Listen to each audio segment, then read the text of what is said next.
يا أبا عبد الله يا أبا عبد الله. أعوذ بالله من الشيطان الرجيم. بسم الله الرحمن الرحيم. الحمد لله رب العالمين. الحمد لله الذي هو الأول والآخر والظاهر والباطن وله الملك وله الحمد يحيي ويميت ويميت ويحيي وهو حي لا يموت بيده الخير وهو على كل شيء قدير. والصلاة والسلام على النبي الأمي القرشي الهاشمي المكي المدني الأبتحي التهامي العبد المؤيد والرسول المسدد المصطفى الأمجد المحمود الأحمد حبيب إله العالمين سيدنا ومولانا أبي القاسم محمد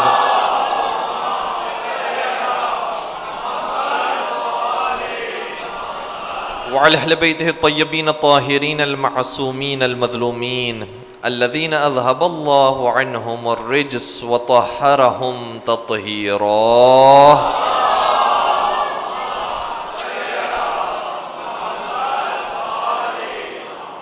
ولعنة الله على أعدائهم أجمعين. بسم الله الرحمن الرحيم. اللهم لعن قتلة أمير المؤمنين عليه السلام. أما بعد فقد قال الله تبارك وتعالى في محكم كتابه المجيد وفرقانه الحميد. بسم الله الرحمن الرحيم. أفمن يهدي إلى الحق أحق أن يتبع أم من لا يهدي إلا أن يهدى فما لكم كيف تحكمون. درود پڑھ دیجئے محمد و آل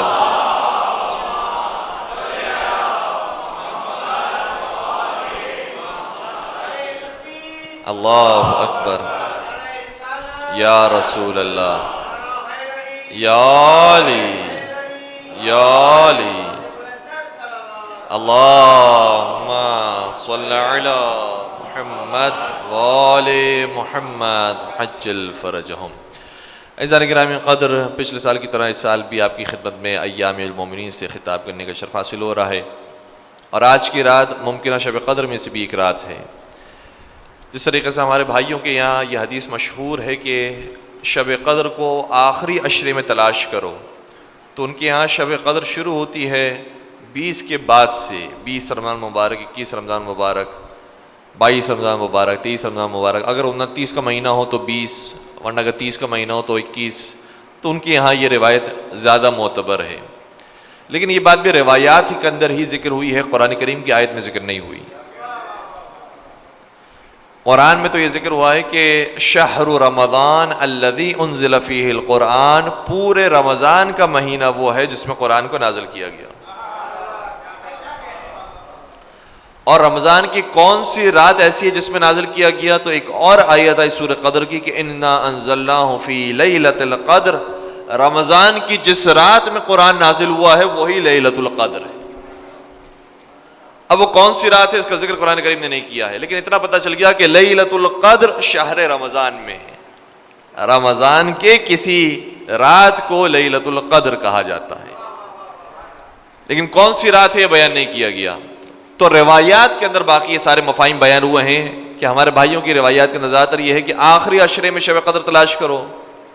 ہمارے یہاں پر بھی یہ روایت موجود ہے، لیکن ساتھ ساتھ یہ روایت زیادہ تاکید کے ساتھ آئی ہے کہ شب قدر کو تلاش کرو شب 19، شب 21 اور شب 23 میں.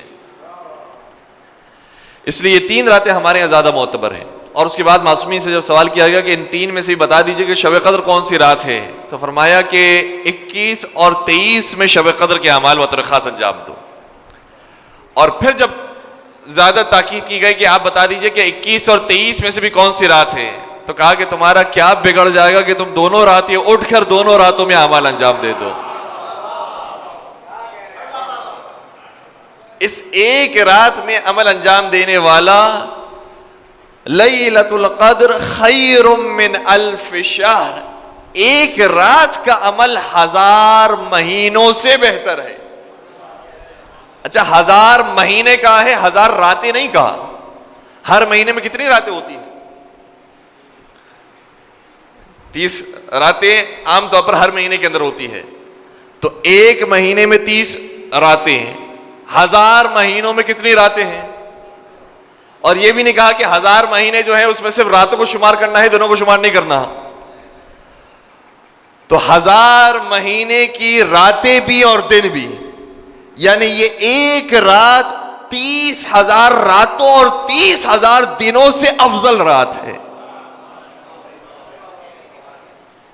اتنی مقدس رات، اتنی معتبر رات، اتنی بافضیلت رات کی اس رات میں عمل جو انجام دے گا اس کا عمل 30,000 راتوں اور 30,000 دنوں سے افضل ہوگا. اور یہ بھی روایات کے اندر آیا ہے کہ لیلۃ القدر ہی فاطمہ، لیلۃ القدر تو فاطمہ زہرا سلام اللہ علیہا کی ذات گرامی ہے.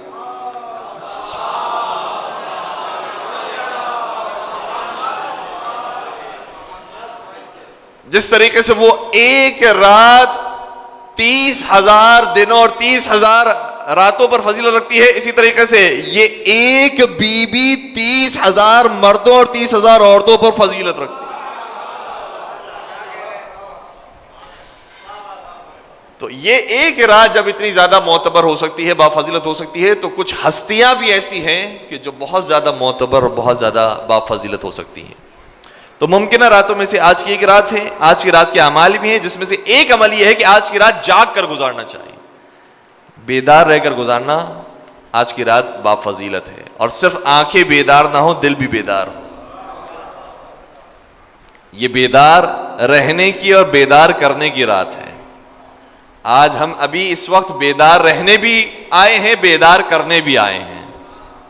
ٹھیک ہے، تو شب 19 بیدار رہ کر گزارنی چاہیے، شب 21، شب 23، یہ تینوں راتیں جا کر گزارنی چاہیے. پھر آج کی رات میں غسل بھی ہے، غسل کرنا مستحب ہے، اور ایسا مستحب ہے کہ آیت اللہ سستانی فرماتے ہیں، اسی طریقے سے بعض دیگر مراجعین بھی فرماتے ہیں کہ اگر یہ غسل انسان انجام دے تو اس غسل کے بعد ڈائریکٹ اپنی واجب نماز بھی پڑھ سکتا ہے. وضو کرنے کی بھی ضرورت نہیں ہے، کیونکہ دو غسل کی قسمیں ہیں. ایک قسم وہ ہے غسل کی کہ جو ثابت شدہ نہیں ہے، بعض روایات کے اندر ذکر تو وہ ہیں لیکن اتنے ثابت شدہ نہیں ہیں. اگر ان میں بھی غسل انجام دے دیتا ہے ان دنوں کے اندر، ان راتوں کے اندر بھی، تو انشاءاللہ پروردگار سے امید ہے کہ ثواب ملے گا. لیکن اس غسل کے بعد وضو کرنا پڑے گا، وضو کر کے نماز پڑھ سکتا ہے. لیکن کچھ ثابت شدہ غسل ایسے ہیں کہ اگر ان غسلوں کو انسان نے انجام دے دیا ہے تو پھر بغیر وضو کے بھی نماز ہو سکتی ہے. تو آج کی رات کا غسل یہ ثابت شدہ غسل کے اندر ہے. اتنا امپورٹنٹ یہ غسل ہے. شب 19، شب 21، شب 23 اور شب 24 کا غسل. شب 24 کو بھی کبھی کبھار لوگ فراموش کر دیتے ہیں. یہ 4 راتوں کے غسل وہ ہیں کہ جس کے بعد انسان نماز بھی ڈائریکٹ پڑھنا چاہے تو پڑھ سکتا ہے. تو آج کی رات جا کر گزارنا، آج کی رات غسل کرنا. تیسری چیز، آج کی رات نماز پڑھنا، اور کثرت کے ساتھ نماز ذکر ہوئی ہے. بطور خاص کہا گیا کہ آج کی رات 100 رکعت انسان کو نماز پڑھنی چاہیے. اور خدا نخواستہ اگر کسی کے اوپر قضا نماز واجب ہو تو بہتر یہ ہے کہ اپنی قضا نمازیں آج ہی کی رات انجام دے دے، تو پروردگار ان قضا کو بھی قبول کر لے گا اور آج کی رات کی برکت سے ثواب بھی عطا فرمائے. اسی لیے ہماری بعض مساجد کے اندر باقاعدہ 6 دنوں کی قضا نمازیں پڑھائی جاتی ہیں. 6 دن کو اگر 17 رکعت سے ملٹیپلائی کیا جائے تو 6 کو 17 سے ملٹیپلائی کرنے کے بعد رزلٹ آ گیا 102 رکعتیں. تو آج کی رات 100 رکعتیں پڑھنا مستحب ہے. اگر کوئی 6 دن کی قضا نماز آج کی رات پڑھ لیتا ہے تو 100 رکعت کا بھی ثواب پاتا ہے اور قضا نمازیں بھی ادا ہو جاتی ہیں. پھر اسی طریقے سے آج کی رات 2 رکعتی نماز بھی ہے. ویسے ہی وہ مستحب نماز ہے شب قدر کے عنوان سے. اس کی ہر رکعت میں الحمد کے بعد 7 مرتبہ سورہ توحید کی تلاوت کریں، اور جب یہ نماز 2 رکعتیں مکمل ہو جائے تو 70 مرتبہ کہیں استغفر اللہ و اتوب الیہ. ٹھیک ہے. پھر کچھ اعمال ایسے ہیں کہ جو صرف مخصوص ہے شب 19 کے ساتھ، وہ شب 21 کے اعمال میں یا شب 23 کے اعمال میں نہیں ہے. ان میں سے 2 عمل ایسے ہیں جو آپ چلتے پھرتے بھی انجام دے سکتے ہیں. اس کے لیے مصلی بچھانے کی، اہتمام کرنے کی، وضو کرنے کی بھی ضرورت نہیں ہے. وہ کون سے 2 عمل ہیں؟ دونوں تسبیح ہیں. ایک تسبیح ہے استغفر اللہ ربی و اتوب الیہ. وہ جو نماز کے بعد پڑھنا تھا اس کا تھوڑا سا لفظ مختلف تھا، استغفر اللہ و اتوب الیہ، اور یہاں پر ربی بھی ہے. جو چلتے پھرتے اگر ہم پڑھنا چاہیں تو پڑھ سکتے ہیں استغفر اللہ ربی و اتوب الیہ 100 مرتبہ پڑھیں. یہ آج کی رات کے اعمال میں ہے. آج کی رات کے اور آج ہی کی رات کے اعمال میں سے ایک چیز یہ بھی ہے کہ 100 مرتبہ یہ کہیں اللہم لعن قتلۃ امیر المؤمنین علیہ السلام، پروردگار امیر المؤمنین علی ابن ابی طالب کے قاتلوں پر لعنت نازل فرما۔ یہ بھی 100 مرتبہ آج کی رات کے اعمال میں سے ایک یہ انجام دیا جائے۔ اور خدا نخواستہ کوئی یہ نہ سمجھے کہ لعنت خدا نخواستہ گالی کا نام ہے، گالی اور چیز ہوتی ہے، لعنت اور ہے۔ پروردگار نے گالی دینے سے منع کیا ہے، گالی نہیں دی جا سکتی۔ اور گالی کو ہمارے یہاں ہر چیز کو کبھی کبھار توہین کے زمرے میں، غصاگی کے زمرے میں، کسر شان کے زمرے میں لے کر آتے ہیں اور یہ سمجھتے ہیں کہ اس کا مطلب گالی ہوتا ہے۔ میں بہت بریکٹس کے اندر شریعت کی نگاہ میں گالی کی تعریف بیان کر رہا ہوں۔ گالی شریعت کی نگاہ میں اسے کہتے ہیں کہ کسی کے محارم کی توہین کی جائے، کسی کے محرم رشتہ داروں کی توہین کی جائے اور اس کی طرف بری نسبت دی جائے۔ بہت میں نے انورٹڈ کاماز کے اندر یہ بیان کرتا، تو یہ کرنے کی اجازت نہیں ہے۔ حتیٰ یہ کرنے کی تو کافروں کے لیے بھی اجازت نہیں ہے کہ ہم خدا نخواستہ کافروں کو بھی گالیاں نہیں دے سکتے۔ گالی دینے سے انسان کی اپنی زبان ناپاک ہوتی ہے، گالی دینے کی اجازت نہیں ہے۔ قرآن نے ارشاد فرمایا ہے کہ وَلَا تَسُبُّوا الَّذِينَ يَدْعُونَ مِن دُونِ اللَّهِ فَيَسُبُّوا اللَّهَ عَدْوًا بِغَيْرِ عِلْمٍ، خبردار ان لوگوں کو بھی گالی نہ دو جو جھوٹے خداؤں کی پرستش کرتے ہیں۔ جب جھوٹے خداؤں کے ماننے والوں کو گالی دینے کی اجازت نہیں ہے تو جو جھوٹے خدا کے رہنماؤں کو ماننے والوں کو بھی گالی دینے کی اجازت نہیں ہے، گالی دینے کی اجازت نہیں ہے۔ کیا ہوگا اس کا نتیجہ؟ فَيَسُبُّ اللَّهَ عَدْوًا بِغَيْرِ عِلْمٍ، تو وہ بھی جھگڑے کے اندر آ کر تمہارے بھی سچے خداؤں کو اور سچے معصومین کو برا بھلا کہیں گے اور تمہیں بھی برا بھلا کہیں گے، اس لیے گالی دینے کی اجازت نہیں ہے۔ لعنت کسی اور چیز کا نام ہے، اور لعنت یہ اتنا کلیئر مفہوم ہے۔ ہمارے یہاں بعض لوگ لعنت سے اتنا گھبراتے ہیں تو یہ کہتے ہیں کہ لعنت تو شیعوں کی ایجاد ہے۔ بھائی لعنت شیعوں کی ایجاد نہیں ہے، لعنت قرآن کی آیت ہے۔ اگر قرآن پر عمل کرنے والے ہی شیعہ ہوں تو پھر کہہ سکتے ہیں کہ یہ ایجاد بھی شیعوں کی ایجاد ہے، ورنہ قرآن میں لعنت کا ذکر ہے۔ اور صرف لام عین نون کے لفظ کو اگر سرچ کیا جائے قرآن کے اندر، ہمارے پاس سافٹ ویئرز موجود ہوتے ہیں نوجوانوں کے موبائل کے اندر، فیس بک بھی ہے، یوٹیوب بھی ہے، ٹویٹر بھی ہے، انسٹاگرام بھی ہے، تو ایک اپلیکیشن ایسی بھی ہونی چاہیے جو قرآن کے اوپر ہو، قرآن کا ترجمہ ہی موجود ہو۔ اور یہی مہینہ تو ہے قرآن پڑھنے کا، قرآن سمجھنے کا، تو قرآن کی ایک اپلیکیشن بھی اپنے موبائل کے اندر ڈاؤن لوڈ کیجئے اور پھر سرچ کیجئے، ہماری بات کو چیک کیجئے۔ قرآن کے اندر لام عین نون جس سے لعنت نکلا ہے وہ لفظ سرچ کیجئے، تقریباً قرآن میں 43 ٹائمز، 4 اور 3، ٹھیک ہے، 4 اور 3 یعنی 43 ٹائمز قرآن نے لعنت کے لفظ کو استعمال کیا ہے۔ اگر یہ لفظ خدا نخواستہ گالی ہوتا تو پروردگار کبھی بھی یہ لفظ استعمال نہیں کرتا، اور خدا کسی کو بھی گالی نہیں دیتا، لیکن پروردگار یہ فرما رہا ہے کہ میں بھی لعنت بھیجتا ہوں، تم بھی لعنت بھیجو۔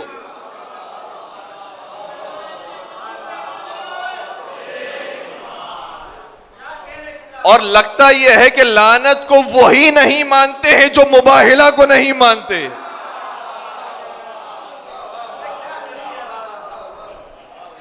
جو مباہلہ کو اچھی طریقے سے جانتے ہیں اور انہیں معلوم ہے، وہ پھر ہماری ایجاد نہیں ہے۔ قرآن کی آیت ارشاد ہوتا ہے کہ فَقُلْ تَعَالُوا نَدْعُوا أَبْنَاءَنَا وَأَبْنَاءَكُمْ وَنِسَاءَنَا وَنِسَاءَكُمْ وَأَنفُسَنَا وَأَنفُسَكُمْ ثُمَّ نَبْتَهِلْ فَنَجْعَلْ لَعْنَةَ اللَّهِ عَلَى الْكَاذِبِينَ۔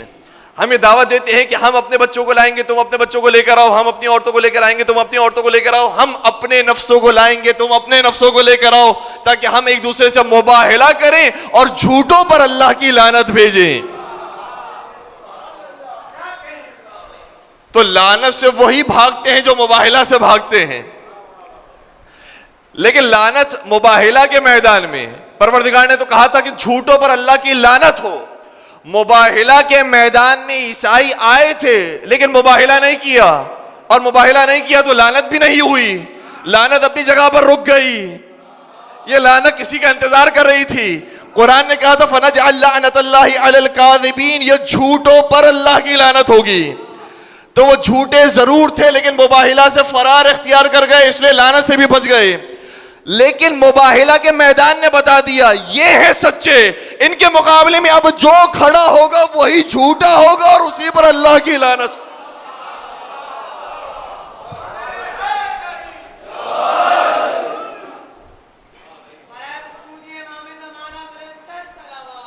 اللہم صلی علی محمد.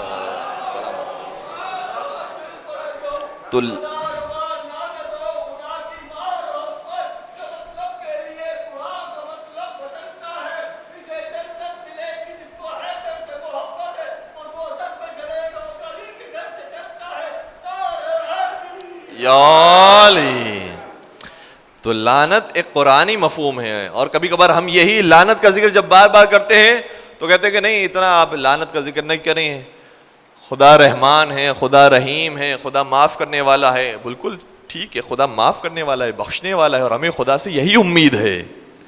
لیکن یہ امید وہ لگاتے ہیں جو خدا کے راستے پر چلنے کی کوشش کرتے ہیں، جو خدا کے مقابلے پر کھڑے ہو جاتے ہیں. پھر ان کے لیے پروردگار کی رحمانیت اور رحیمیت ختم ہو جاتی ہے. پھر شیطان کے لیے دو ٹوک کہا کہ یہ آتش جہنم میں جلایا جائے گا. جو خدا کے مقابلے پر کھڑا ہو جائے وہ آتش جہنم میں، جو رسول کے مقابلے پر کھڑا ہو جائے، قرآن نے کہا تبت یدا ابی لہب وتب، اے ابو لہب تیرے ہاتھ بھی ٹوٹ جائیں، تو بھی رسول اللہ کا گستاخ تھا، تیری بیوی بھی رسول اللہ کی گستاخ کی، یہ دونوں جہنم میں جلائے جائیں گے. تو جو اللہ کے مقابلے پر آ جائے اس کے اوپر بھی لعنت، جو رسول کے مقابلے پر آ جائے اس کے اوپر بھی لعنت. کیوں؟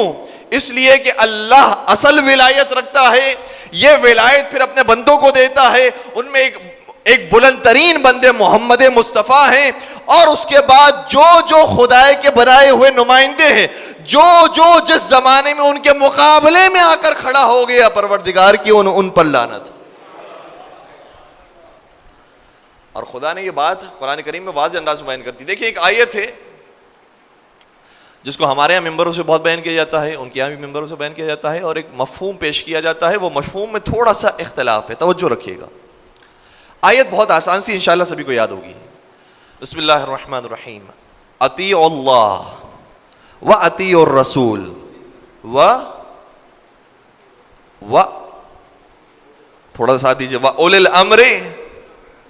الامر منکم. یاد ہے انشاءاللہ سبھی کو آیت؟ اطیعوا اللہ و اطیعوا الرسول و اولی الامر منکم. اطاعت کرو اللہ کی، اطاعت کرو رسول کی، اور اطاعت کرو اولی الامر کی. اللہ تو واضح ہے کہ اللہ کی اطاعت ضروری ہے، رسول اللہ بھی واضح ہے کہ رسول اللہ کی اطاعت بھی ضروری ہے. سوال یہ پیدا ہوتا ہے کہ اولی الامر کون ہے کہ جن کی اطاعت قرآن کے مطابق واجب ہے؟ یہ معمولی ہستیاں نہیں ہیں، یہ ایسی ہستیاں ہیں کہ قرآن یہ کہتا ہے ان کی اطاعت واجب ہے. تو ڈھونڈنا پڑے گا ایسے لوگوں کو. اولی الامر ہے کون کہ جن کی اطاعت کرنا ضروری ہے؟ انہوں نے بیان یہ کیا کہ اولی الامر وہ ہوتے ہیں کہ جو صاحبان اقتدار ہوتے ہیں، جن کے پاس حکومت ہوگی وہی اولی الامر بھی ہوں گے. اب اس کے اندر بہت سے ایسے صاحبان اقتدار بھی آئے ہیں جن پر ہم نے بھی لعنت بھیجی ہے، انہوں نے بھی لعنت بھیجی ہے. اور ان میں سے ایک بڑا نام یزید ملعون کا نام ہے. سوال یہی پیدا ہوتا ہے کہ کربلا کے ایام میں تمہارا اولی الامر کون تھا؟ وہ جو حکومت میں بیٹھا ہوا ہے یا وہ جو حکومت کے مقابلے پر آیا ہے؟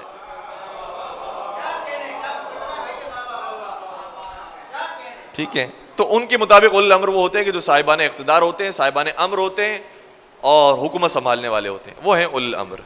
ان کی اطاعت ضروری ہے. ہم نے کہا ٹھیک ہے، لیکن ہم ان کو نہیں مان سکتے. ہم اولی الامر انہی کو مانتے ہیں کہ جو اللہ کے بنائے ہوئے ہوتے ہیں، یہ ولایت رکھتے ہیں، یہ پروردگار کے بنائے ہوئے ہوتے ہیں، خدا کی طرف سے ہادی اور مہدی بنائے گئے ہیں. یہ ہمارے نزدیک اولی الامر ہیں. ان کا ٹھیک ہے، آپ ہمارے والوں کو نہیں مانتے ہیں. وہ کہہ رہے ہیں کہ ہم آپ کے والوں کو نہیں مانتے، ہم ان کی اطاعت کو واجب نہیں سمجھتے ہیں، آپ ان کی اطاعت کو واجب نہیں سمجھتے ہیں. دونوں کے راستے الگ الگ ہو گئے. کہا نہیں، ایک مثال ایسی ہے جس میں اولی الامر ان کے مطابق بھی شامل ہیں اور ہمارے مطابق بھی شامل ہیں.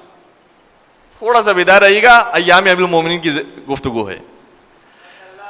اول الامر کی جو ان کی فہرست ہے اور اول الامر کی جو ہماری فہرست ہے، اس میں ایک ہستی ایسی ہے جو دونوں کے یہاں مشترک ہے،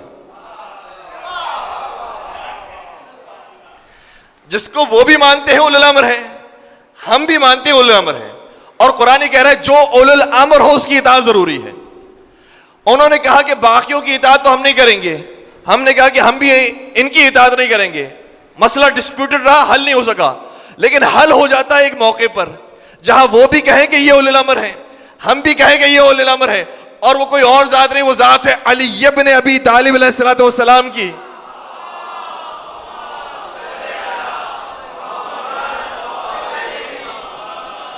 وہ بھی علی ابن ابی طالب کو اپنا خلیفہ مانتے ہیں، ہم بھی علی ابن ابی طالب کو اپنا امام مانتے ہیں، تو اول الامر کا ایک مصداق ایسا مل گیا جس میں کوئی اختلاف نہیں ہے، وہ متفق علیہ مصداق ہے۔ تو اب قرآن یہ کہہ رہا ہے کہ اللہ کی اطاعت کرو، رسول کی اطاعت کرو، اول الامر کی اطاعت کرو۔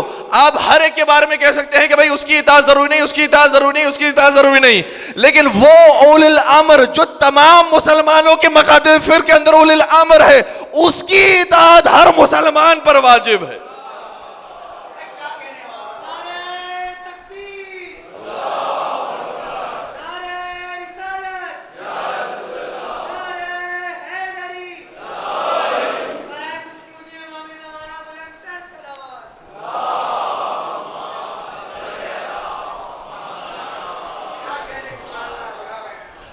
اور اگر اطاعت میں کوئی کوتاہی بھی کر دے تو ویسا ہی مجرم قرار پائے گا جیسے اللہ کی اطاعت میں کمی کرنے پر مجرم بنتا ہے، کیونکہ اللہ کی اطاعت بھی ضروری، رسول اللہ کی اطاعت بھی ضروری، اولی الامر کی اطاعت بھی ضروری ہے۔ اور اسی آیت سے خود بخود پیغام نکلتا ہے، جب تینوں کی اطاعت ضروری ہے تو تینوں میں کبھی اختلاف نہیں ہو سکتا۔ تھوڑا سا بیدار رہیے گا، میں تین کی بات ہی کر رہا ہوں لیکن یہ تین آپ والے ہیں، ٹھیک ہے؟ ہو سکتا ہے کہ دنیا میں کوئی اور تین ایسے ہو جن میں آپس میں اختلاف ہو، لیکن یہ تین ایسے ہیں جس میں آپس میں اختلاف نہیں ہو سکتا، کیونکہ اگر اختلاف ہو گیا تو قرآن کی اس آیت پر عمل نہیں ہو سکے گا۔ اگر اللہ کچھ کہہ رہا ہو، نعوذ باللہ رسول اللہ کچھ کہہ رہے ہوں، تو آیت پر عمل نہیں ہو سکتا۔ آیت پر اسی وقت عمل ہو سکتا ہے کہ جب اللہ وہی بات کہے جو رسول اللہ کہنے والے ہوں، رسول اللہ وہی بات کہیں جو امر کہنے والے ہوں، یہ سب ایک بات کہنے والے ہوں گے۔ تو یہ خود آیت دلیل ہے کہ اول الامر ایسا ہی ہونا چاہیے جو مزاج رسول سے بھی واقف ہو، مزاج خدا سے بھی واقف۔ اور میرے نبی نے شاہ فرمایا جو کسی کے بارے میں نہیں فرمایا، فرمایا یا علی لا يعرفك، ظاہراً یہ الفاظ لا يعرفك لا يعرفك الا اللہ وانا، اے علی تجھے کسی نے نہیں پہچانا سوائے میرے اور میرے اللہ کے، اور میرے اللہ کو بھی کسی نے نہیں پہچانا سوائے میرے اور تیرے، اور مجھے بھی کسی نے نہیں پہچانا سوائے میرے اللہ اور تیرے۔ اس کا مطلب یہ ہوا کہ یہ تینوں ایک ہی ردیف کی ہستیاں ہیں، جو اللہ کو پہچان لیتا ہے وہ رسول کو بھی پہچان لیتا ہے، جو رسول کو پہچان لیتا ہے وہ علی مرتضیٰ کو بھی پہچان لیتا ہے، اور جو علی کو نہیں پہچان سکا نہ اس نے رسول کو پہچانا نہ اس نے خدا کو۔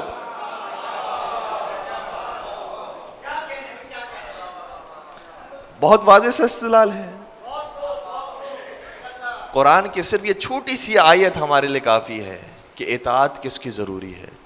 ایک ایسی ہستی جس پر سب متفق ہیں، اور وہ ہستی ایسی ہے کہ جو مزاج رسول سے بھی واقف ہے، مزاج خدا سے بھی واقف ہے۔ اور کمال کی بات یہ ہے کہ اگر پہلے کی مخالفت کسی نے کی ہے تو اس کے خلاف تو جہاد کیا گیا اور کہا گیا وہ مرتد ہو گئے، وہ کافر ہو گئے۔ دوسرے کی کسی نے مخالفت کی، کہا گیا وہ مرتد ہو گئے، کافر ہو گئے۔ تیسرے کی مخالفت کسی نے کی تو کہا مرتد ہو گئے، کافر ہو گئے۔ لیکن چوتھے کے مقابلے پر لوگ جنگیں کرنے کے لیے بھی آئے، کہا خطا اجتہادی ہو گئی تھی۔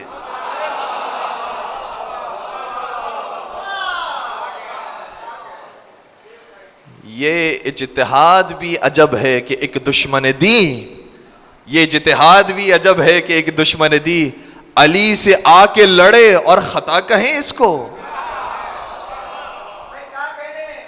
کوئی مذاق بات ہے؟ اور عام طور پر اس ڈسپیوٹڈ جنگ کو لوگ یہ کہتے ہیں کہ نہیں یہ بھی رضی اللہ تھے وہ بھی رضی اللہ تھے, وہ بھی قابل احترام تھے یہ بھی قابل احترام تھے, اجتہادی طور پر وہ سمجھ نہیں پائے. اچھا اس کے لیے پھر دلیلیں بھی پیش کرتے ہیں کہ قرآن کے اندر حضرت موسیٰ حضرت خضر علیہ السلام کی مثالیں موجود ہے. حضرت خضر علیہ السلام ان کو کہہ رہے تھے کہ یہ میں نے کام کیا یہ صحیح کیا ہے, لیکن حضرت موسیٰ نے اعتراض کیا. 3 مرتبہ واقع پیش آیا, میں پورا واقعہ دہرانا نہیں چاہتا, انشاءاللہ آپ سبھی کے ذہنوں کے اندر محفوظ ہوگا کہ جس طریقے سے وہ دونوں علیہ السلام رہ سکتے ہیں اسی طریقے سے یہ دونوں بھی رضی اللہ رہ سکتے ہیں. بات ٹھیک ہے؟ سوال سمجھ میں آ گیا؟ وہ دونوں بھی علیہ السلام ہیں, یہ دونوں بھی رضی اللہ ہیں. ہم نے کہا نہیں بات تو آپ نے ٹھیک کی ہے, دیکھیں بات کہیں کہیں ادھوری کی جاتی ہے. ہمارے نوجوانوں کو بہت ہوشیار ہونا چاہیے, آدھی بات کہہ کر وہ نتیجہ دے دیتے ہیں, ان کو کہ بات پوری کریں. اور یہی معاملہ امام حسن کے ایام کے اندر بھی کیا جاتا ہے. کہتے ہیں ان دونوں میں تو سلو ہو گئی تھی, جب ان دونوں نے سلو کر لی تو آپ کون ہوتے ہیں ان کے اندر جنگ کروانے والے؟ بھائی دونوں جب سلو کر لیتے ہیں تو جن کی خاطر آپ جنگ لڑ رہے ہیں جب وہ ہی سلو کر لیتے ہیں تو آپ کو بھی دوستی کر لینی چاہیے. صحیح ہے؟ وہ آدھی بات بیان کرتے ہیں, وہ یہ نہیں بتاتے کہ سلو تو کی تھی لیکن سلو نامے پر شرائط کیا لکھوائی گئی تھی. سلو نامے کو نہیں بتاتے, سلو کو بتاتے ہیں. سلو نامے کو پہلے پڑھو, سلو نامے کے اندر کیا لکھا ہے, اور سلو نامے کے اندر وہی شرائط لکھی جاتی ہیں جس بات پر جھگڑا ہوتا ہے. تھوڑا سا بیدار رہ کے سنیے گا. اگر فرض کریں کہ ہمارا گھر ایسی جگہ پر ہے جہاں سے کسی اور کی گھر کی دیوار بھی ملتی ہے, وہ کہہ رہے نہیں یہ میرے گھر کا حصہ ہے, ہم کہہ رہے نہیں یہ ہمارے گھر کا حصہ ہے. اب چاہ رہے ہیں سلو کیسے ہوگی؟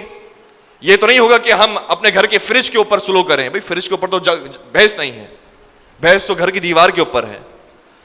تو گھر کی دیوار کے اوپر سلو یہ لکھوائی جائے گی کہ تھوڑا سا اتنا حصہ اتنے فٹ میں نے چھوڑ دیا ہے, اور وہ یہ کہیں گے کہ میں نے بھی اتنا فٹ چھوڑ دیا ہے, یہ آپ استعمال کر سکتے ہیں, ہم کہیں گے یہ آپ بھی استعمال کر سکتے ہیں.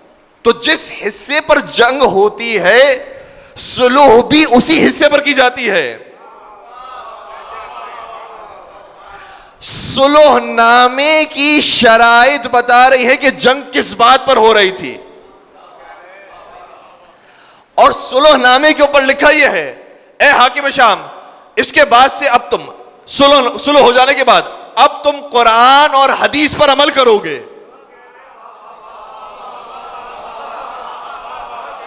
یہ تو ایسے ہی کہ جیسے جنگ ہو رہی تھی دیوار کے بارے میں اور فریج کے بارے میں کوئی سلو نامہ لکھوا دے. کہا نہیں, جنگ جس کے بارے میں ہو رہی تھی اسی کے بارے میں سلو نامہ لکھوایا گیا ہے. جنگ ہی اسی بات پر تھی کہ آپ قرآن و حدیث پر عمل نہیں کرتے, لیکن اب سلو ہو گئی ہے, اب آپ قرآن و حدیث ہی پر عمل کریں گے. دوسری سلو کی شرط یہ تھی اے حاکم شام اب کے بعد سے علی کو سب و شتم نہیں کیا جائے گا, علی کو دشنام نہیں دی جائے گی, علی کو نعوذ باللہ گالیاں نہیں دی جائے گی. اس کا مطلب یہ پہلے ہو رہا تھا. اسی طریقے سے آگے کی شرائط ہے. تو مجھے کہنے دیجئے کہ کروڑوں سلام ہو ہمارا مولا حسن پر, ہماری جانیں قربان ہو جائے امام حسن پر. وہ جو اپنے جرم کو اب تک چھپا کر بیٹھا ہوا تھا سلو نامے کی شرائط لکھوا کر اسے اشتہاری مجرم بنا دیا.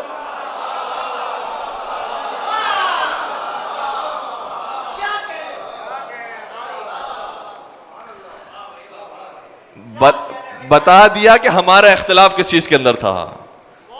تو اختلاف کو واضح کیا اور کلیئر کیا ہے کہ صرف سلو نہیں ہوئی ہمارے اندر دوستی, شرائط کے ساتھ سلو ہوئی ہے کہ یہ کرو گے تو یہ سلو ہوئی ہے.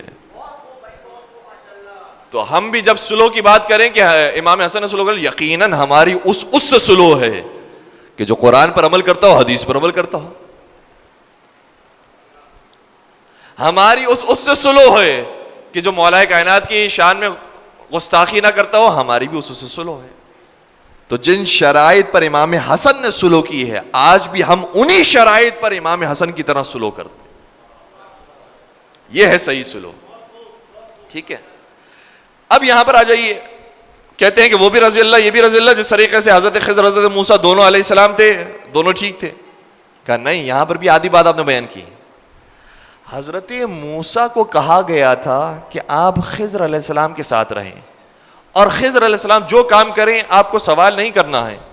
لیکن حضرت موسیٰ علیہ السلام نے خضر سے ایسی چیزوں کو صادر ہوتا ہوا دیکھا کہ وہ برداشت نہیں کر سکے اور انہوں نے سوال کیا. کیا ہوا؟ سوال کے بعد جواب انہیں مل گیا. حضرت خضر نے فرمایا میں نے کشتی میں سوراخ اس لیے کیا تھا، یہ ہے اس کی وجہ. میں نے دیوار اس لیے کھڑی کی تھی، یہ ہے اس کی وجہ. میں نے بچے کو قتل اس لیے کیا تھا، یہ ہے اس کی وجہ. تو پھر موسیٰ علیہ السلام نے نہیں کہا کہ جو میں سمجھ رہا ہوں وہ صحیح ہے، جو تم کر رہے ہو وہ غلط ہے. یہ نہیں کہا خضر کو اے خضر آپ توبہ کیجئے، آپ نے غلط کیا تھا. بلکہ موسیٰ علیہ السلام جب حقیقت کو جان گئے تو کہا کہ میں معذرت چاہتا ہوں، میں نے کم علمی کا مظاہرہ کیا، میں نے جلد بازی کا مظاہرہ کیا، اور میں توبہ کرتا ہوں اور میں معافی چاہتا ہوں آپ سے. تو حضرت موسیٰ علیہ السلام کو جیسے ہی صحیح بات کا پتہ چلا فوراً سے توبہ کی. مجھے بتائیے جو جنگ جمل پر آئے تھے، جنگ صفین پر آئے تھے، اگر خطائے اجتہادی ہوئی تھی تو علی کے اوپر جب حق ثابت ہو گیا اور پتہ چل گیا کہ علی مال حق والحق مع علی، حق علی کے ساتھ ہے، علی حق کے ساتھ ہے، علی نائب رسول بھی، علی خلیفۃ المسلمین بھی ہے، جب حق ان کے اوپر واضح ہو گیا تو کس نے کس سن کے اندر توبہ کی؟ مجھے توبہ کی تاریخ بتا دے، آج سے ہم بھی انہیں رضی اللہ کہیں.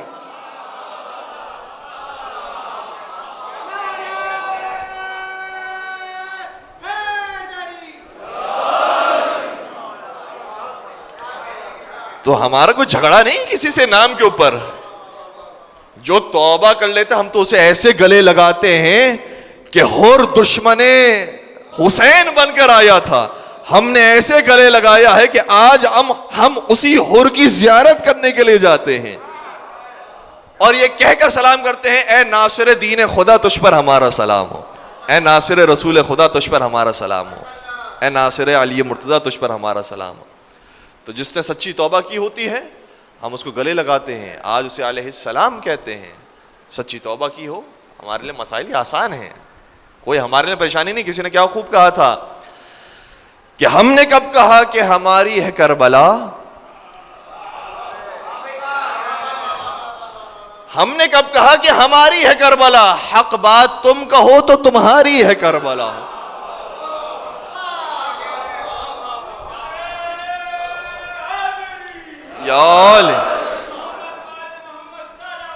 اللہم صلی علیہ. حق بات تم کہو تو تمہاری ہے کربلا. ہمارے ہاں یہ کوئی معیار نہیں ہے کہ کوئی دوسرا کہنے والا ہو، کسی اور رنگ و نسل کا ہو، کسی اور زبان کا ہو تو اس کی بات نہیں مانیں گے. نہیں، اس کی بات بھی مانی جائے گی اگر وہ حق بات کہنے والا ہو.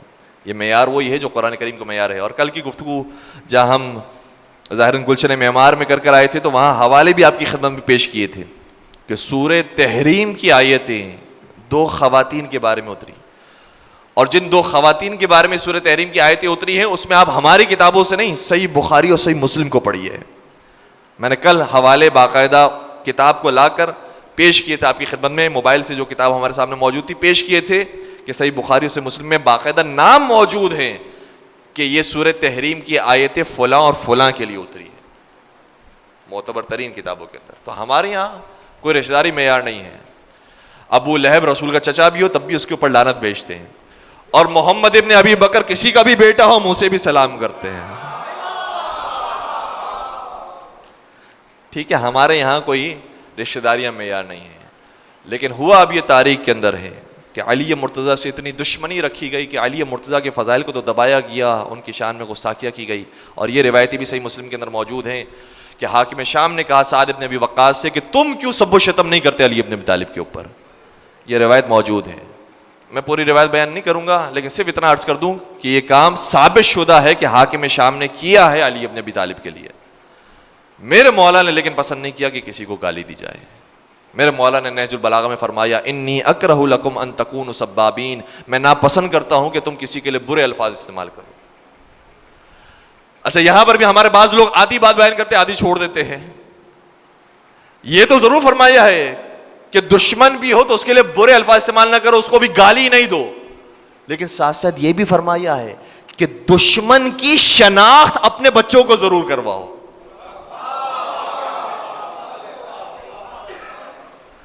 وَلَكِنْ لَوْ وَصَفْتُمْ حَالَهُمْ, لیکن اگر تم ان کی حالت کو بیان کرتے ہو اور ان کے حالات کو ذکر کرتے ہو اور بتاتے ہو کہ اس وجہ سے ہم انہیں نہیں مانتے ہیں, تو یہ بہت بہترین بات ہے کہ جو تم نصیحت کے طور پر کر سکتے ہو.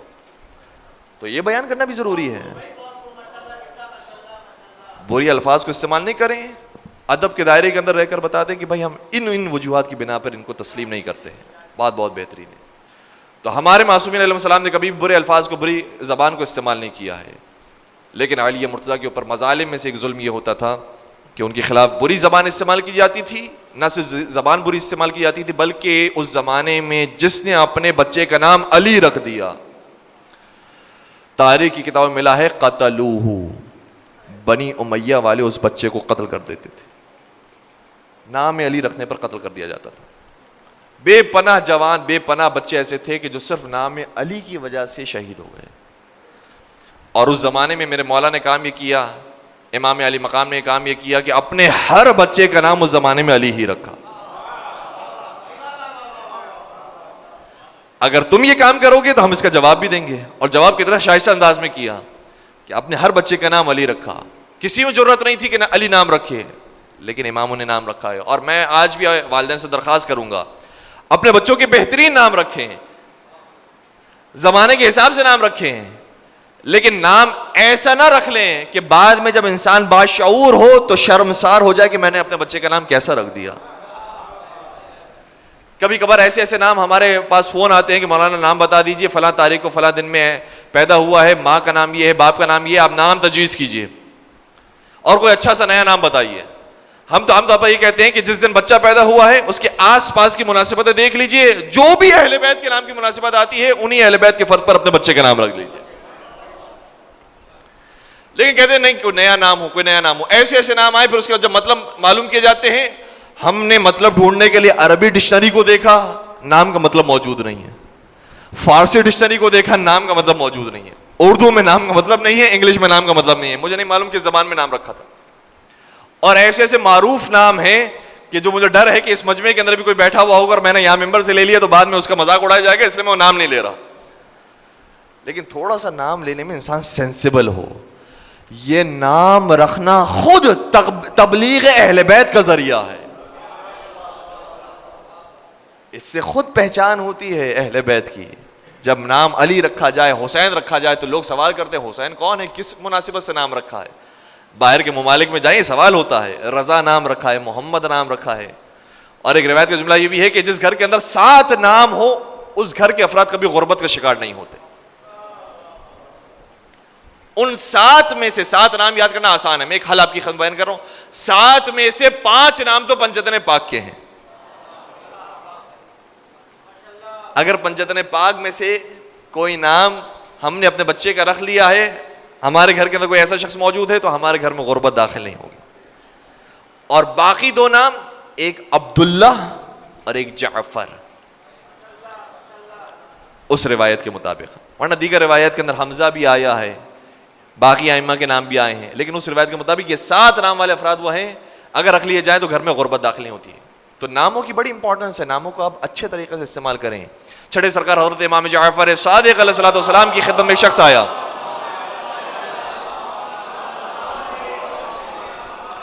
سوال کیا کہ مولا یہ بتائیے کہ کیا اپنے بچے کے نام رکھنے پر بھی پروردگار ثواب دیتا ہے؟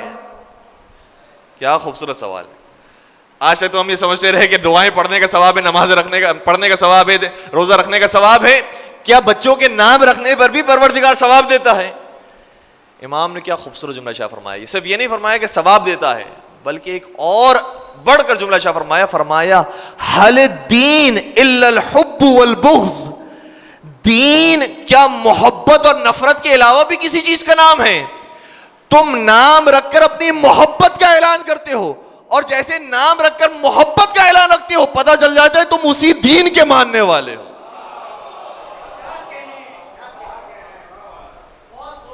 نام ہی کے ذریعے پورے دین کا پتہ چلتا ہے ہم کس دین سے لگاؤ رکھتے ہیں. تو اس کے بڑے اثرات ہیں انسان کی زندگی کے اوپر. نام اچھے رکھنے چاہیے. اب میں ان روایتوں کو چھوڑ رہا ہوں جو بڑی خطرناک سخت روایتیں ہیں.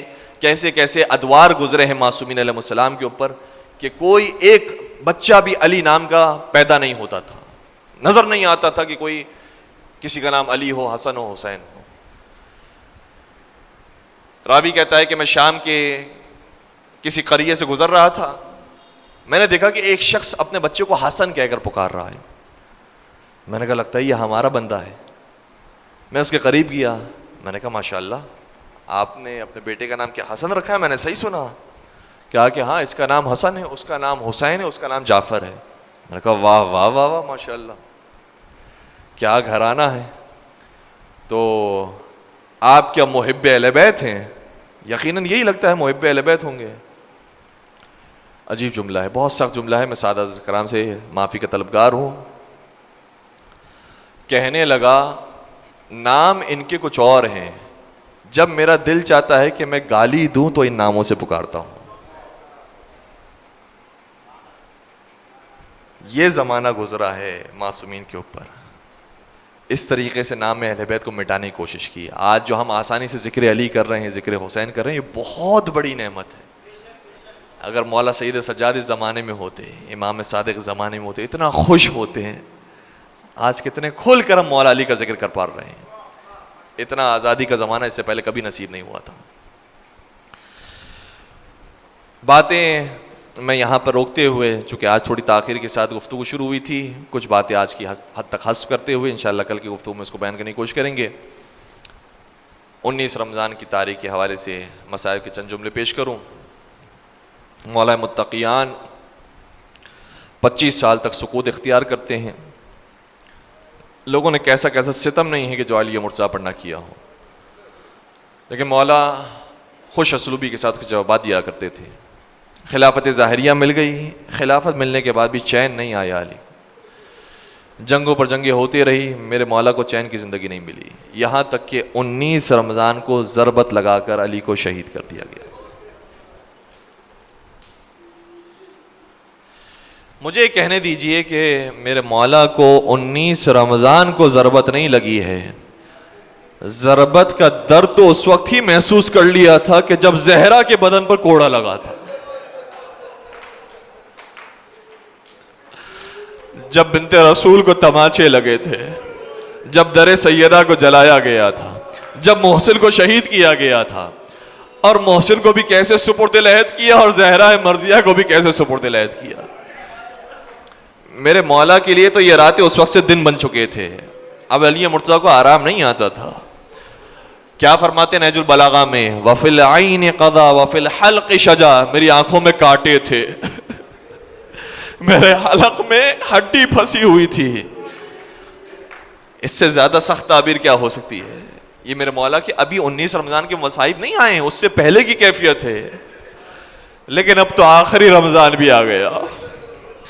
روایت یہ کہتی ہے کہ جنگ صفین سے جب واپس آئے ہیں، بس ابھی جنگ صفین کا خاتمہ ہوا تھا، رمضان کے کچھ دن گزرے تھے، یہاں تک کہ 13 رمضان کو خطبہ دینے کے لیے مولا مسجد کوفہ میں تشریف لائے۔ خطبہ دے رہے تھے، خطبہ دیتے دیتے اپنے بیٹے حسن و حسین سے مخاطب ہو کر ایک عجیب سوال کیا کہ بیٹا حسن و حسین یہ بتاؤ رمضان کے کتنے دن گزر گئے؟ کہ میرے مولا کو نہیں پتا کتنے دن گزرے ہیں۔ حسنین کریمہ نے کہا بابا جان 13ویں رمضان آ گئی۔ فرمان لگے یہ بتاؤ کہ پھر کتنے دن باقی رہ گئے؟ اب تو اور آسان ہو گیا کہ یہ نہیں پتا کہ کتنے دن باقی رہ گئے۔ مولا شاید یہ بتانا چاہ رہے تمہارے لیے شاید 17 دن ہے، علی کے لیے صرف 7 دن باقی ہے، تمہارے لیے 17 دن باقی ہوں گے، تمہارے بابا کے لیے صرف 7 دن باقی رہ گئے۔ مولا کا آخری رمضان میں طریقہ یہ تھا کہ اپنے ہر بچے کے گھر پہ جا کر افطار کیا کرتے تھے، کبھی حسن کے گھر پہ، کبھی حسین کے گھر پہ، کبھی غازی عباس کے گھر پہ، کبھی شہزادی زینب کبریٰ کے گھر پہ، کبھی شہزادی ام کلثوم کے گھر پر۔ جب 19 رمضان کی تاریخ آئی، شہزادی ام کلثوم کے یہاں مہمان تھے۔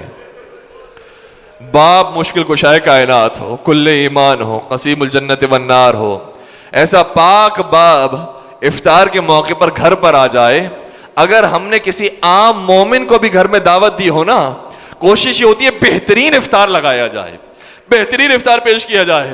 کائنات کا مشکل کشا اپنی بیٹی کے گھر پر افطار کرنے کے لیے آیا ہے. بیٹی نے کیا بہترین افطار رکھا ہے سنیں گے. بہترین افطار میں کیا ہے؟ 2 جو کی روٹیاں ہیں, 1 نمک ہے, 1 دودھ کا جام ہے. اور جب اس افطار کو دیکھا تو میرے مولا فرمانے لگے بیٹی تجھے معلوم نہیں, علی نے اپنی زندگی میں ایک وقت میں 2 شوربے کبھی نہیں کھائے, ان میں سے 1 شوربہ تو اٹھا لے. شوربہ کسے کہا جاتا ہے؟ جو اچھے طریقے سے سالن تیار ہو, کھانے کے لائق ہو, اسے ہمارے یہاں شوربہ کہا جاتا ہے. علی کی نگاہ میں نمک 1 شوربہ ہے, دودھ کا جام 1 دوسرا شوربہ ہے. کہ ان دونوں میں سے کسی کو اٹھا لے. علی ایک ہی کو کھا سکتا ہے روٹیوں کے ساتھ. اور پھر فرمانے لگے فی دنیا حلالها حساب وفی حرامها عقاب. بیٹی تجھے تو معلوم ہے, یہ ظاہر الفاظ ہے, بیٹی تجھے تو معلوم ہے دنیا کا اگر حلال بھی استعمال کرو تو اس وہاں پر حساب دینا ہوتا ہے, اور اگر حرام استعمال کرو تو وہاں پر عذاب برداشت کرنا ہوتا ہے. کیا تو چاہتی ہے کہ تیرا باپ وہاں پر حساب دینے کے لیے کھڑا ہو؟ کیا تو چاہتی ہے کہ تیرا باپ وہاں پر حساب دینے کے لیے کھڑا ہو؟ کیا عجیب و غریب پیغامات ہیں جو مولا نے اس لمحے بھی دیے ہیں امت کو, اور ہمارے یہاں تیزی سے بیان کر دیا جاتا ہے اور یہ کہہ دیا جاتا ہے کہ پھر علی مرتضیٰ نے افطار کیا. افطار نہیں کیا عزیزو. جیسے ہی آذان مغرب کا وقت آیا میرے مولا نے مصلی عبادت بچھایا, پہلے نماز مغرب کو انجام دیا, نماز سے فارغ ہوئے پھر افطار پر آئے, اور افطار پر آنے کے بعد بھرپور طریقے سے روٹیاں نہیں کھائی, صرف 3 لقمے کھائے, اور 3 لقمے کھانے کے بعد پھر مسجد عبادت پر چلے گئے اور ساری رات عبادت کرتے رہے. عبادت کرتے رہے یہاں تک کہ رات کا ایک پہر آ گیا. جب رات کا ایک پہر آیا تو اپنے بیٹی کے گھر سے باہر نکلتے ہیں اور آسمان کے ستاروں کو دیکھتے ہیں, اور ستاروں کو دیکھ کر فرماتے ہیں ما کذبت ولا کذبت, نہ مجھ سے جھوٹ بولا گیا ہے اور نہ میں اس کو جھٹلانے والا ہوں. جس طریقے سے مولا حسین کے لیے نشانیاں واضح تھی کہ کربلا میں مجھے شہید کیا جائے گا, اسی طریقے سے حسین کے بابا علی کے لیے بھی نشانیاں واضح تھی کہ مجھے آج کی رات میں ضربت لگائی جائے گی. عزادارو ہمارے لیے بہت مشکل ہوتا ہے اگر پتہ چل جائے کہ ہمیں اس مقام پر شہید کر دیا جائے گا, لیکن یہ علی شیر خدا ہے. جیسے میدان جنگ میں جاتا تھا ویسے ہی میدان شجاعت اور شہادت میں جاتا ہے. بس علی مرتضیٰ نے اپنے گھر سے باہر قدم رکھا, لیکن جیسے قدم رکھنا چاہتے تھے کبھی مرغابی آتی ہے, کبھی لباس کنڈی کے اندر پھنستا ہے. مولا نے اپنے بیٹے سے فرمایا بیٹا حسن یہ مرغابیاں پیاسی معلوم ہوتی ہے, اگر ان کے پانی کا خیال رکھ سکو تو انہیں پانی پلانا, انہیں کھانا دینا, اور اگر خیال نہ رکھ سکو تو انہیں آزاد کر دینا. یا علی آپ کو کوفے کے اندر جانوروں کا خیال, کربلا میں آپ کا علی اصغر 3 دل کا پیاسا مارا جائے گا. مولا قدم آگے بڑھاتے, کبھی جانوروں نے راستہ روکا, کبھی بے جان اشیاء نے راستہ روکا, کبھی حسنین کریمین نے راستہ روکا. یہاں پر بھی علی کا راستہ روکنے والے ہیں, کربلا میں بھی حسین کا راستہ روکنے والے تھے. کوئی بازو پکڑ کر کہتا تھا بھیا نہ جائیے, کوئی دامن پکڑ کر کہتا تھا بابا نہ جائیے. وہاں پر بھی حکم خدا کی تعمیل کی گئی, یہاں پر بھی حکم خدا کی تعمیل کی گئی. مولا مسجد کی طرف روانہ ہوئے. روایتیں بہت ساری ہیں, اس میں سے ایک روایت جو ہمارے یہاں کم معروف ہے میں وہ آپ کی خدمت بیان کر رہا ہوں. میں نماز فجر کی روایت نہیں پیش کر رہا, بعض روایت کے اندر موجود ہے کہ نماز شب میرے مولا پڑھ رہے تھے, اس وقت یہ واقعہ پیش آیا جب نماز شب پڑھنے کے لیے مسجد کوفہ میں تشریف لائے. چند گنے چنے افراد مسجد کے اندر موجود تھے, ساری مسجد خالی تھی. مولا نماز کے لیے کھڑے ہوئے, ابن ملجم نے فرصت پائے, وہ علی جس کو جنگ میں کوئی تحقیق نہیں کر سکا. سب جانتے تھے کہ علی پوری نماز میں خدا کی طرف نیت رکھتے ہیں, اگر نماز میں تیر بھی نکال لیا جائے تو علی کو خبر نہیں ہوتی. آؤ اسی نماز میں علی پر حملہ کرو. ابن ملجم روزے دار کے آگے آیا, نمازی کے آگے آیا, امیر المومنین کے سامنے آیا. وہ نمازی ایسا ہے جس کا سر سجدے میں ہے. ابن ملجم نے تلوار اٹھائی, علی مرتضیٰ کے سر اقدس پر لگی, سر اقدس شگافتہ ہوا. آوازیں غیبی آئی, واللہ تحطمت ارکان الہدی، خدا کی قسم ہدایت کے ارکان مدھانت ہو گئے۔ فرشتوں نے گریہ کرنا شروع کیا، انبیاء نے صفحہ ماتم بچھانا شروع کی، علی مرتضیٰ وہیں پر گر پڑے، اپنی نماز کو جلدی سے مکمل کیا۔ صحابیوں نے اپنے ملزم کو پکڑنے کی کوشش کی، وہ جب پکڑ کر لے کر آئے تو کیا دیکھا؟ حسن مجتبیٰ کی آغوش میں علی مرتضیٰ کا سر ہے، اور بابا کے سر پر حسن مجتبیٰ پٹی باندھ چکے ہیں۔ مولا غش میں چلے گئے اور مولا کو افاقہ نہیں ہو رہا۔ غش سے کب بیدار ہوئے؟ جب حسن مجتبیٰ کی آنکھوں سے نکلے ہوئے آنسو بابا کی رخسار پر آئے۔ بابا نے آنکھیں کھولی، کہا بیٹا حسن تو رو کیوں رہا ہے؟ بیٹا تو گریہ نہ کر، دیکھ رسول خدا موجود ہے، دیکھ خدیجہ طاہرہ موجود ہے، دیکھ تیری ماں فاطمہ زہرا موجود ہے، دیکھ فرشتے موجود ہیں، تیرے رونے سے یہ سب رو رہے ہیں۔ میں کہوں گا کیا شان ہے امیر المومنین کی، ارے آپ کے غم میں ساری کائنات رو رہی ہے، لیکن آپ کو کم از کم اتنی فرصت ملی کہ اپنے یتیم بچے کو تسلی دے دے، بیٹا تو گریہ نہ کر۔ کربلا میں ایک یتیمہ ہے جو بابا کے لاشے سے لپٹ کر ہوتی ہے، اے بابا مجھے مقتل میں تنہا چھوڑ کر چلے گئے بابا، تسلی دینے کے لیے کوئی نہیں آتا، کوئی آتا ہے تو تعزیانے کے ساتھ آتا ہے، کبھی سکینہ کو تماچے لگاتا ہے، کبھی تعزیانے مارتا